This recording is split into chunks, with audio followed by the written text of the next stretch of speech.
Okay, today in IM2 we're going to talk about angle relationships in circles.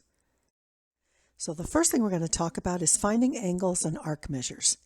So we have the tangent and intersected chord theorem. If a tangent and a chord intersect at a point on a circle, so here's the tangent, here's the chord, and they're intersecting at a point on a circle, then the measure of each angle formed is 1/2 the measure of its intercepted arc. Now I want you to think about this. Because this is a tangent and it's a line, it's 180 degrees. We know that the circle, the degrees of a circle, is 360. So it makes a lot of sense that it would divide it, because this half plus this half would equal 360, and this angle and this angle are supplementary. So this angle is 1/2 of this angle is 1/2 of this, 180 is 1/2 of 360. So that's a really easy way to remember the relationship. Okay, so line M is tangent to the circle. Find the measure of the red angle or arc. So in this one, they want you to find angle 1. So we know that angle 1 is 1/2, so we're going to call it the measure of angle 1 is 1/2 of the measure of arc AB. And so that would be 1/2 times 130. And so the answer is 65 degrees. Okay, this one we're trying to find the arc, and we know that this angle here is 1/2 of that. So we could say the measure of major arc KJL, whoops, that's not an L, is 2 times 125. Because remember, 125 is half of the arc. So the measure of KJL, arc KJL, is 250 degrees. Alrighty. Okay, so we're looking at this one, and they want to ask you questions about each one of these. So stop and look at the diagram and make sure you know what you're looking for. So the first one is the measure of angle ABC. So the first thing I have to know is, well, what is the measure of ABC? Well, if this is 70 degrees here, then this is supplementary, so that would make it 110 degrees. Okay, then we're going to find the measure of arc AB, that's this arc here, and it is twice as much as the angle that it intercepts, so 70 times 2 is 140 degrees. And then the measure of AEB, major arc AEB, which is this one, would be twice as much as the 110. So you got it, it's 220. Good job. Okay, so now we're going to talk about intersecting lines and circles. If two non-parallel lines intersect a circle, there are 3 places where the lines can intersect. They could intersect on the circle, inside the circle, and outside the circle. Okay, so we're going to learn what that means in terms of the measures. So if you have an angle that's inside the circle, then you have to look at it this way. And it tells you that in order to find the measure, you would take 1/2. So let's say you're looking for the measure of angle 1. It would be 1/2 of this arc plus this arc. So if the arc is inside, think of adding what's inside. Okay, it's 1/2 times adding the 2 arcs that intercepts. Okay, 1/2 of the sum. Okay, if your angle is outside the circle theorem, then the angle is 1/2 of the difference of the 2 arcs. And you're always going to take the biggest arc minus the smallest arc, because you don't want a negative measure, correct? Yes. So for this one, it would be BC minus AC. This one would be PQR minus PR. And this would be XY minus WC. Okay? So remember, this is minus. If your angles are outside the circle, you're going to subtract the 2 arcs. If they're inside the circle, you're going to add the two arcs that it intercepts. All righty. Okay, so I just put this little reminder up here so you can remember. It says find the measure, the angle measure. So we need to find x. So x is inside the circle. So we're going to say x is 1/2 of the sum. Since it's the sum, it doesn't matter what order you put them in. And so it's 1/2 of 286. And so the measure of x is 143 degrees. Now that's a pretty basic, straightforward plan. Let's look at this one. So this one is outside, so we need to remember the rule. It's outside, so we're going to subtract, okay? So x equals 1/2, that's always part of it, 178 minus 76. So it's 1/2 times 102, so x equals 51 degrees. So stop and think about it, and remember to push through, okay? Okay, here's a couple problems from your journal. Always make sure that you look at your picture and understand everything about it. So in exercises 4 and 5, the measure of ADB is 220 degrees. Now, when you're thinking about these things, make sure you draw that. This is a major arc, and it comes from A, goes through D, and around to B. So it takes up most of your circle, and the measure of that one is 220. And then the measure of angle B, which is right here, is 21 degrees. So they want you to find the indicated measure. So if you look, this is the measure of arc AB. So notice that arc AB is the rest of the circle.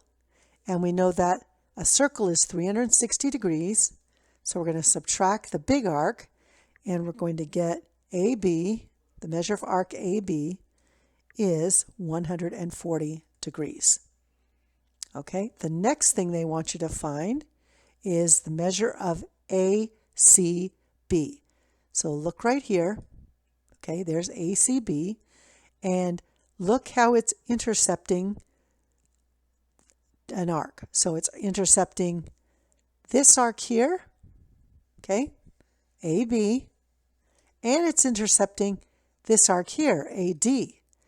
So now we're going to set it up, and we're going to say the measure of angle ACB is 1/2 of the measure of, I'm going to just write this, arc AC minus, that's an arc, minus the arc AD.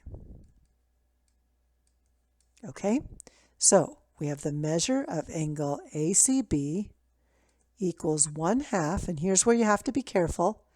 So first thing I know is, I know that AB, I already found that measure, is 140. But now I have to find the measure of arc AD. So if I'm looking for AD, I know that AD is twice as much as angle B. So AD equals 42 degrees. So now I can subtract 42 degrees, and I get 1/2 times 98. So the measure of angle ACB is 49 degrees. So remember, sometimes you have to stop and go back and find out more information. You know, before I could get this number right here, I had to go and solve for it. Okay, I already had this piece of the information. So you have to stop sometimes and think about where your information is coming from and how you would solve it using all the tools you have been given. Okay, so now you're going to push pause, and you're going to see how you do on these problems.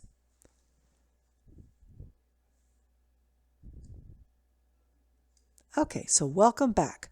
So this first one's pretty basic. We have angle X equals 1/2, and it's an inside angle. So we're just going to add our two arcs. We get 1/2 of 142. So angle X equals 71 degrees. Okay, then let's do number 7. So number 7 seems a little bit more involved.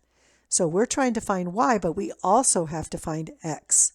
So first thing I'm going to do is I'm going to say, well, I know that angle y is 1/2 of 97 plus 35. It's an inside angle, so we're going to add them. So it's equal to 1/2 times 132. So angle y, or just y, equals 66 degrees. Okay, so this is 66. Then to find x, we know that x, or these two angles are a linear pair, so they add up to 180. So we could subtract angle y to get to get the other side, okay? So this is plus 114. So this is 114 equals 5x plus 14. Subtract 14 from both sides. We get 100 equals 5x. X equals 20. Now, don't forget you want to quickly check your work just to make sure that the 20 is right. So I'm going to say 5 times 20 is 100. So 114 plus 66 is 180, and it works. Okay? All righty. Okay, so now let's do number 8. So you can see that this is an external angle. So 38 equals 1/2 of, we don't know this one. So that's what we're looking for this time, x minus 72. What we do know is since it's farther away from this outside angle, it is a larger arc. So that's why we set it up this way. So I'm going to multiply both sides by 2, and I get 76 equals x minus 72 because the 2's canceled. And then I'm going to add 72 to both sides, and I get x equals 148. Okay, so all of a sudden when you're doing this, make sure you remember that this should be bigger, that this is 148 degrees. So remember, they could be asking you to find anything, and you need to be able to go at it from different directions. Okay, so a circumscribed angle is an angle whose sides are tangent to a circle. So remember the one rule, this is the circumscribed angle right here, okay? So angle B, but remember this might come in handy later. We know that if it's tangent to the circle, then it's going to be a 90 degree. Okay, so just remember that for any problems that come up later. And this is the definition of a circumscribed angle. And here is the circumscribed angle theorem. The measure of a circumscribed angle, that's this one, is equal to 180 minus the measure of the central arc that intercepts the same arc. So this angle is intercepting this, and this angle is intercepting this. And therefore, the measure of angle D is 180 minus the central angle. Okay? All right, so 180 minus the central angle.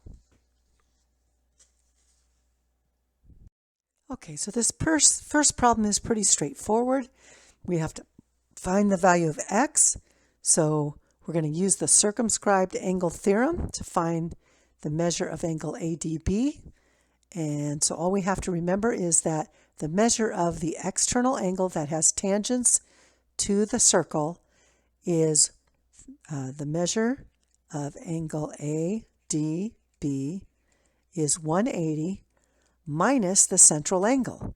So that would be 135. So the measure is 45 degrees. So this is the central angle, okay, or angle ACB.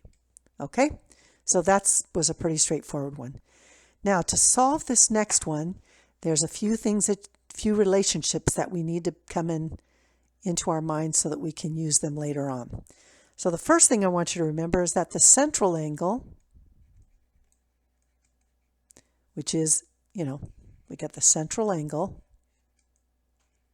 okay, that is congruent to the first intercepted arc. So if you have the lines like this, okay, so these are the same. so is equal to the first intercepted arc of these kind of situations first.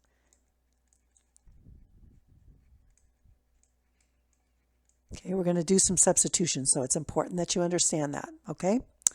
Then, and you saw that over here. So here's the central angle. Look over here, central angle, and it is equal to the first intercepted arc. That was something we learned back in the very beginning with circles, okay? All right, and then you need to understand that if the external angle equals 180 minus the central angle, okay, then that means that the central angle is 180 minus the external angle. Just add the CA over, subtract the external angle, and you get the same thing. So once you've figured out that these two things are true, then we're ready to solve this problem. Okay, so the first thing I'm going to do is I'm going to use the measure of an inscribed angle theorem, and I'm going to set this up as the measure of angle EJF, that's the x, is equal to 1/2 the measure of EF. Okay, that's the inscribed angle theorem. So this is 1/2 of the opposite. It's an inscribed angle, and it's 1/2 of that. Okay, so now this is where we're going to use this. Okay, we know that that arc, EF, is the same as EGF. So EF equals angle EGF. So we're going to substitute it. So the measure of angle EJF equals 1/2 of angle EGF. So now we're talking about the central angle, okay? And then we're going to do the measure of angle EGF. Here's where we're going to use this part.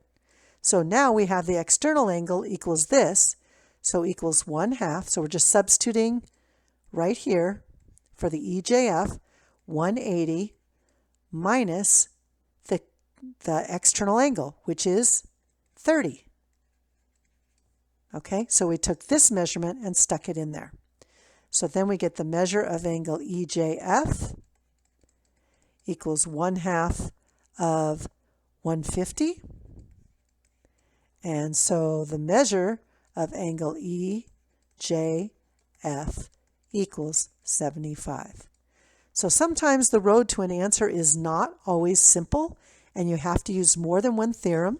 Remember, we talk about our toolbox. Make sure you use all the tools in your toolbox. Some of them you don't use very often, but you want to be able to use all of them. You know, I help my husband put his wheelchair together all the time, and he's like, bring me this, this, whatever that's called, and I'll bring it. And he goes, nope, I need the bigger one. And they look exactly alike. Or no, I need the smaller one. But they're all tools that he uses at some time or another. Maybe he needs a hammer. Or maybe he needs, I always get the names of tools wrong. So pliers, that one I know. So pliers. Anyway, whatever your tool is, you need to be able to use them when you have a purpose for them. Because just like keys, sometimes only a certain key will open the lock. Sometimes only one kind of tool is good for the job. If the only tool you ever use is a hammer, there's an old saying, if the only tool you'll ever use is a hammer, then everything starts to look like a nail. But that doesn't mean you'll fix everything. So remember, hone all your tools, keep them all sharp so that you can use them whenever you need to. Okay, so let's do a couple more problems so we can really follow the steps. Okay, so for the first one here, we're going to use the circumscribed angle theorem. So we're going to say angle X is 180 minus the central angle. So angle X equals 60 degrees. Okay, I'm going to do this one like I did the one before, only I'm going to remind you of the equalities. So we have angle X equals 1/2 of arc PQ. Okay? Now, I'm going to remind myself that arc PQ is equal to angle PRQ, which isn't drawn on the graph. Whoops, but that's our central angle. Okay, so I'm just going to remind you of that. So that's this angle right here. Okay, and that is equal to PQ. And then I'm going to do the substituting. So angle PSQ, that's this one here, is equal to 180 minus angle PRQ. Then we're going to plug in 50 equals 180 minus angle PRQ. So angle PRQ equals 130 degrees. And now we go back to angle X. Angle X is 1/2, because we're going to substitute the central angle in there, 1/2 of 130. So angle X equals 65 degrees. Okay, now this next one, we have two ways to solve it. Okay, so the first way is using the rules we've been using in this last section. So we're going to go 28 equals 180 minus 3x plus 2. We're going to distribute the negative. We get 28 equals 180 minus 3x minus 2. Okay, so we're going to get, I'm going to add the 3x over. Actually, I'm just going to keep going. So 28 equals 178 minus 3x. Then I'm going to subtract the 28 over to this side. I get 150. I'm going to add the 3x to the other side. I'm going to get 3x. So x equals 50. So that's using the measure of an inscribed angle theorem. But now I'm going to use another theorem that you should be familiar with. It's the external angle theorem. And you would go 28 equals 1/2 of the farthest arc minus the closer arc. Okay, so then I'm going to multiply both sides by 2. I get 56 equals, don't forget to distribute the negative, so I get 4x minus 3x is x, and 8 minus 2 is 6. Then I'm going to subtract 6 from both sides, and I get 50 equals x. So there you just saw me use two different tools to get the same answer. So whichever one you're more comfortable with would be the one that you should use. All right, so here's your exit ticket. For problem number 1, you're finding the measure of the red arc. And then for 2, 3, 4, and 5, you're finding x. So have a great day.